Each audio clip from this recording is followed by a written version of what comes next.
Have you ever seen a business class cabin that is so similar to economy that the flight attendants themselves mix them up? And I'm almost not kidding. Want to hear more? Then join me on this trip from London City Airport to Edinburgh with British Airways in Club Europe on their Embraer 190. Let's go and see what it's like. London City is the only airport that's actually located in London, and it's so compact and efficient that you could get there like half an hour before your flight and still make it. On this trip though, my partner and I didn't want to cut it that close, so we were at the airport about 45 minutes before departure. There are dedicated check-in desks for Club Europe passengers, however we checked in online so headed straight to security.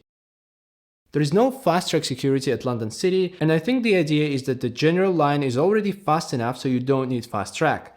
It did only take us a couple of minutes to get through, but I don't know if it's always the case, so do let me know in the comments if you've seen the security at London City get particularly crowded. Anyway, once you're in the departure area, you realize that your business class ticket doesn't grant you lounge access. Because, well, there is no lounge. The terminal is so small that there wouldn't really be anywhere to put it. And again, the idea is that passengers can arrive closer to their flight time, reducing the need for a lounge in the first place. We, however, had good 20 minutes before boarding, and since I had extremely low expectations for the food on board, we popped into a cafe for a quick bite. And here I made a pretty rookie mistake, and that is I paid for the food.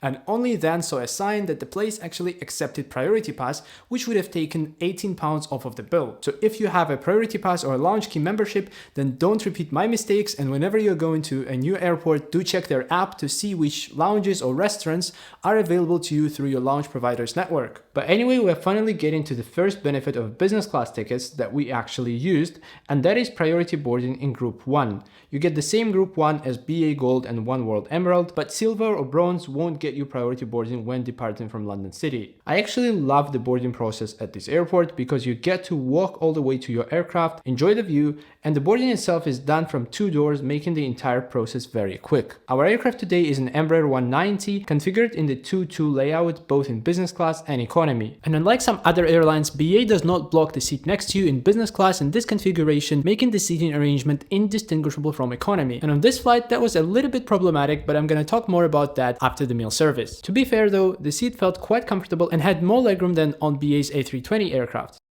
Boarding was done very quickly and we taxied out onto the runway ready for takeoff.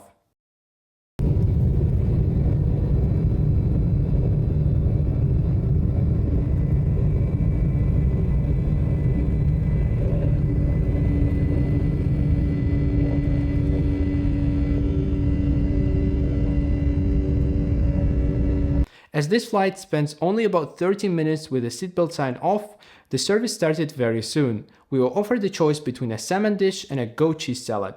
Both my partner and I went for the salmon dish, and here's what it looked like. And actually the meal was better than I expected, but do bear in mind that I had very low expectations going in. And just as an additional data point, here's a half-frozen afternoon tea that I got a couple of years ago on the same route but out of Heathrow, and actually it wasn't too bad either. At this point, something happened that I've never seen before. It turned out that BA had forgotten 4 business class passengers back in economy. Basically, the curtain that separates Club Europe from Eurotraveler was placed after row 4, while BA actually sold 5 rows of business class. So after the cabin crew finished serving the meals in business, someone from row 5 complained that they're also supposed to be in Club Europe. So the flight attendant apologized and moved just that one passenger who complained to a vacant seat in row 3, while still completely ignoring the rest of people in row 5. Eventually though, they did figure out that the curtain had been positioned incorrectly and also served meals to row 5, even though it still remained behind the curtain. Let me know if you've seen something like this with BA before, because for me it was a first after more than 20 flights in Club Europe. And I'm also wondering if you could get any obvious compensation from BA in a situation like this, because technically business class service was eventually provided, but I hope those guys do get some kind of compensation. And before we knew it, the plane started descent and we landed at Edinburgh Airport.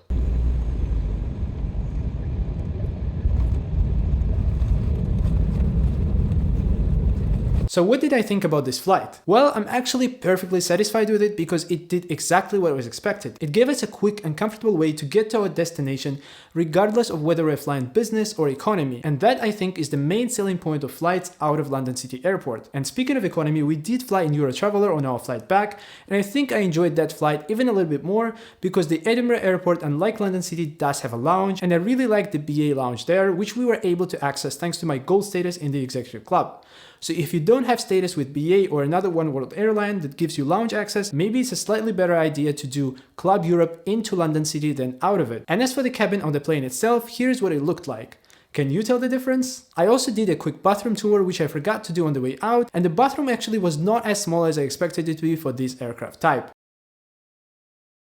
So then, is there ever a good reason to book Club Europe out of London City? Well, personally, I can see two reasons. Number one is that if you need the tier points, because London City or not, a business class flight of this length will still give you 40 tier points. And reason number two is that if you're booking the flight with Avios and there is only availability in business. And that is actually exactly what happened for us, where booking this flight with Avios even in business class was still much better value than paying more than £200 per person for the economy class tickets. So we didn't really care about how good this business class experience was going to be. And by the way, if you do want to see BA try to put their best foot forward, check out this video where I review their first class cabin on a flight to Mexico City. And also consider subscribing to the channel for more flight reviews and UK credit card videos. And in the meantime, thank you so much for watching this video today, and I look forward to seeing you again very soon.